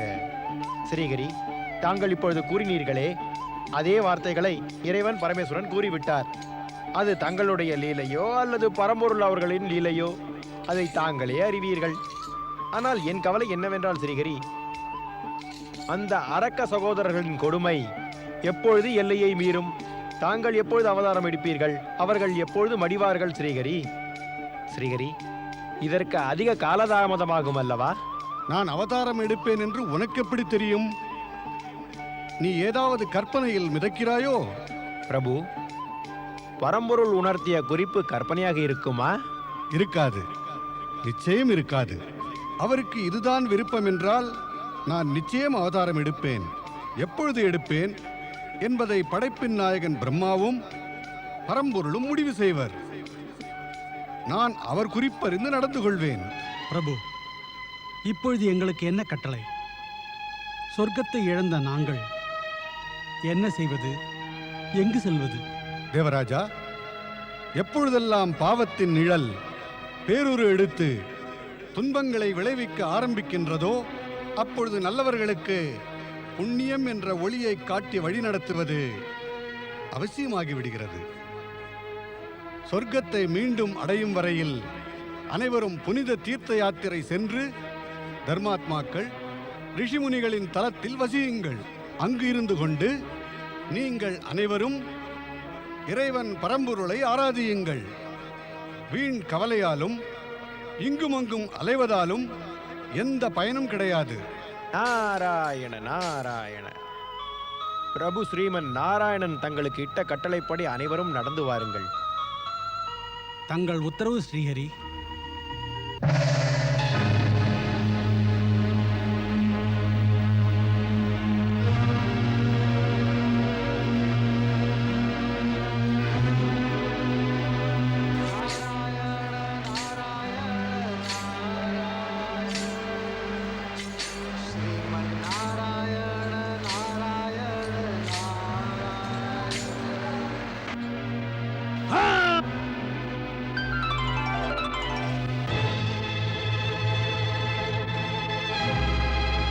ஏமாற்றி விட்டான்.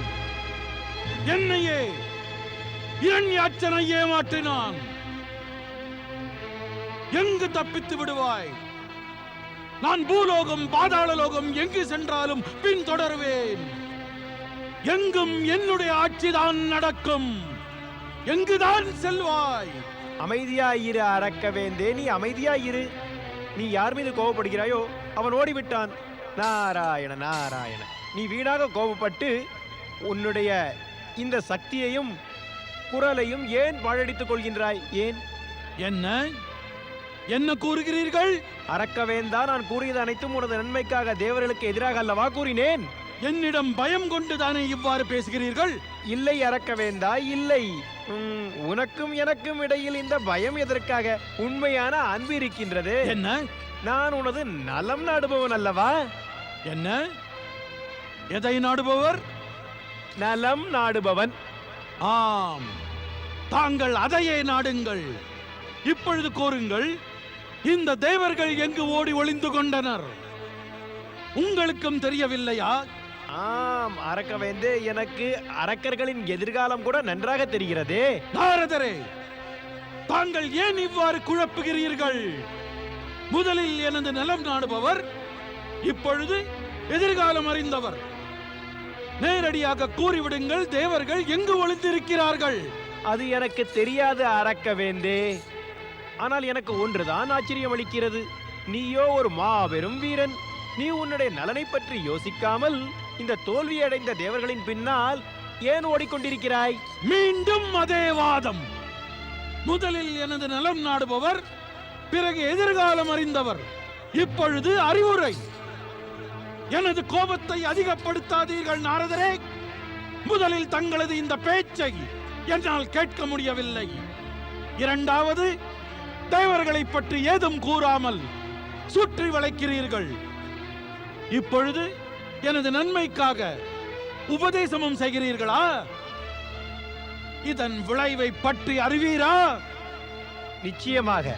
அனாவசியமாக யாருக்கும் துன்பம் அளிப்பது மற்றும் அவ்வாறான துன்பத்தின் விளைவு துன்பமாகத்தானே இருக்கும் அரக்கவேந்தே. தெரிந்தும் ஏன் இவ்வாறு செய்கிறீர்கள்? கேள்வி என்னுடையது, நீ கேட்டுவிட்டாய். கேள்வியை சக்திசாலிதான் எப்பொழுதும் கேட்பான். அதைத்தான் சொல்கிறேன், அதைத்தான் நானும் சொல்கிறேன் அரக்கவேந்தே. கேள்வியை எப்பொழுதும் சக்திசாலி தான் கேட்டுக்கொண்டிருப்பான். பிறகு நீ ஏன் இதை கேட்டாய்? அதே துஷ்டத்தனம். மீண்டும் அதே கேள்வி. நான் கேள்வி கேட்பேன், நீங்கள் பதில் கூறுங்கள். நிலைமையினால் சில சமயம் அவ்வாறு நடந்து விடுகிறது. கேள்வியை உன்னுடைய கேள்விதான் என்ன? தாங்கள் ஒரு துஷ்டன் நாரதரே. மீண்டும் கேள்வி கேட்டுவிட்டீர். எனக்கு ஒன்று மட்டும் கூறுங்கள், நான் தேவர்களை எங்கு தேடுவது? அவர்களை தேட வேண்டிய அவசியம் என்ன? மீண்டும் மீண்டும் கேள்வி. கேள்வி வேண்டாம், மேலே கூறுங்கள். அரக்கவேந்தே, எனக்கு மிக நன்றாக தெரியும். நீ பூலோகம் மற்றும் பாதாளலோகம் இவைகளை வெற்றி கொள்ளும் எண்ணத்துடன் சொர்க்கத்திலிருந்து இதுவரை வந்துவிட்டாய். ஆனால் எனக்கு உன்னுடைய எதிர்காலம் தெளிவாக தெரிகிறது. நீ ஒரு மகனை ஈன்று எடுக்காத வரையிலும் உன்னுடைய மனதில் இருக்கும் இந்த வெற்றியின் லட்சியம் எப்பொழுதும் நிறைவேறாது. என்ன கூறுகிறீர்கள் நாரதரே? நாராயண நாராயண. இதையெல்லாம் கூறுவதற்கு நான் யார்? இதை கூறுவது உன்னுடைய தலையெழுத்துத்தான். தாங்கள் கூறுவது உண்மைதான். எனது பிதா கஸ்யப ரிஷியும் கூட வெற்றி யாத்திரைக்கு புறப்படும் முன் இதைத்தான் கூறினார். அவர் என்னிடம் இன்னொன்றும் கூறினார். எனக்கு மகன் மனைவி மூலமாக அல்ல, தவம் மூலமாக பிறப்பான் என்றார். உனது தந்தை கஷ்யப ரிஷி கூறியது சத்திய வாக்குத்தான். உன்னுடைய நன்மையும் அதுவே. நானும் உனது நலம் நாடுபவனாக உள்ளதால் அதையே தான் கூறுகின்றேன். தாமதிக்காமல் நீ மலையின் உச்சிக்கு சென்று இறைவன் பரம்பொருள் சிவனை நோக்கி தவமிருக்க தொடங்கு. அவர் கருணை கடல், விரைவிலேயே மகிழ்ந்து விடுவார். நீ அவரிடம் வரமாக மகனை கேட்டால் அவர் விரைவில் உனது மன விருப்பத்தை பூர்த்தி செய்து விடுவார். அதெல்லாம் சரிதான். எனக்கு ஒரு விஷயத்தை கூறுங்கள். பூலோகத்தையும் பாதாளத்தையும் வெற்றி கொள்ளும் முன்பு நான் மகனை பெற வேண்டிய அவசியம் என்ன? மீண்டும் நீ கேள்வியை கேட்டுவிட்டாய். நான் இப்பொழுது என்ன கூறுகிறேன் என்றால் அரக்கவேந்தே, நீ இப்பொழுதுதானே என்னிடம் கூறினாய். கேள்வி கேட்பவன் யார்? நாராயண நாராயண. சரி, அதையெல்லாம் மறந்து விடுகிறேன். ஆனால் இந்த விஷயத்தை பற்றி உனக்கு தெரிய வேண்டியது மிக அவசியம் அரக்கவேந்தே. உனக்கு ஒரு மகன் பிறந்த பிறகு அவனுடைய நல்வரவினால் உனக்கு உள்ளிருக்கும் சக்திகள் அனைத்துமே வெளிப்படத் தொடங்கும். பல மடங்காக பெருகியும் விடும். அதன் பின்பு பூலோகத்தையும் பாதாளலோகத்தையும் நீ எளிதாக வெற்றி கொண்டு விடுவாய் இரண்யாட்சா. நான் விரைவிலேயே சிவ ஆராதனையை தொடங்கிவிட வேண்டும். இந்த விஷயத்தை முதலிலேயே கூறிவிட்டேனே. நாராயண நாராயண. நீ விரைவிலேயே ஒரு மலையின் உச்சிக்கு சென்று அமர்ந்து சிவ ஆராதனையை தொடங்கிவிடு அரக்க வேந்தே.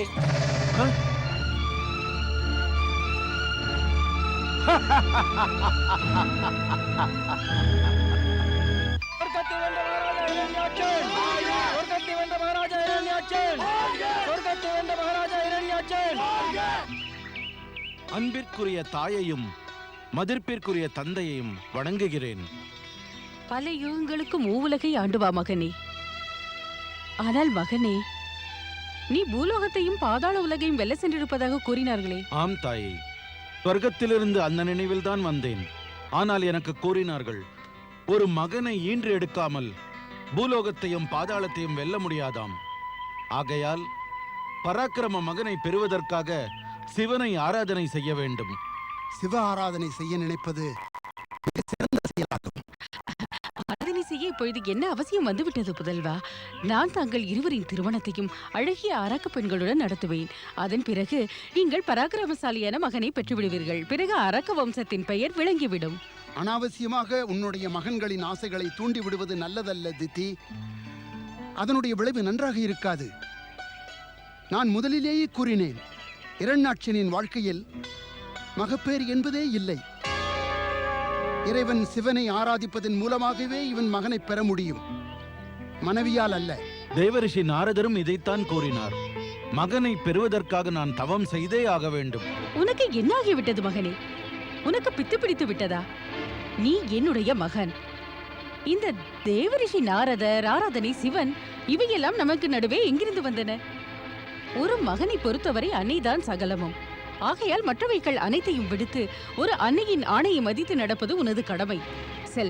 சென்று இரண்யகசிபுவுக்கும் கூறு, மாதா தீதி திருமணம் செய்து வைக்க ஆசைப்படுகிறாள். நான் உங்கள் இருவருக்கும் 2 பெண்களையும் பார்த்து விட்டேன். போ, சென்று எனது ஆணையை நிறைவேற்று.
பாவீரர் இரண்யகசிபு ராஜகுமாரி கயாதி.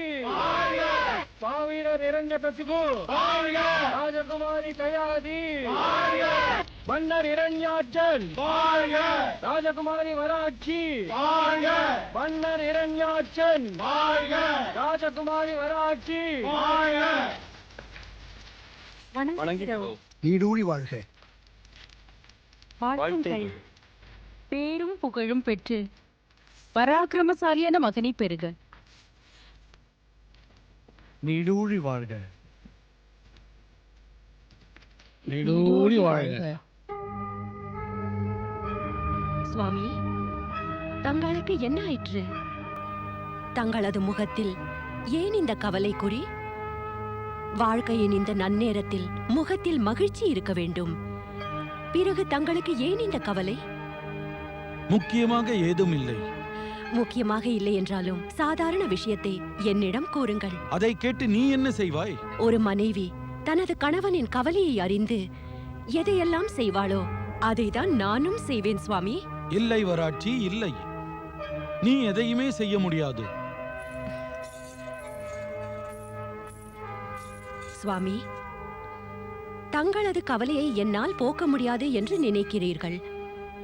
ஆனால் கவலையை போக்க என்னிடம் இருக்கும் சக்தி தங்கள் கவலையை விட பெரிதா இல்லையா என்று தங்களுக்கு தெரியாது. நீ கூறுவது சரிதான். என் கவலை பெரிதோ சிறியதோ இல்லை, விசித்திரமானது. அது எப்படி வேண்டுமானாலும் இருக்கட்டும். கூறுங்கள் சுவாமி. கேழ்வராட்சி, நாங்கள் சொர்க்கத்தை வெற்றி கொண்டதால் தேவர்கள், மனிதர்கள், யக்ஷர்கள் எல்லோரும் சம்பித்து போய்விட்டார்கள். அது எனக்கு தெரியும் சுவாமி. நாங்கள் எங்கள் பராக்கிரமத்தால் பூலோகத்தையும் பாதாளத்தையும் வெற்றி கொள்ள முடிவு செய்துள்ளோம். இந்த விஷயங்களை ஏன் கூறுகிறீர்கள்? இவை அனைத்தையும் அறிவேன். எனக்கு தெரியாததை இப்பொழுது தாங்கள் என்னிடம் கூறுங்கள். அதை அறிந்து கொள். கவலையின் காரணத்தை அறிந்து கொள். பூலோகத்தையும் பாதாள லோகத்தையும் வெற்றி கொள்ள வேண்டுமெனில் நான் ஒரு மகனை பெற்றெடுத்தாக வேண்டும்.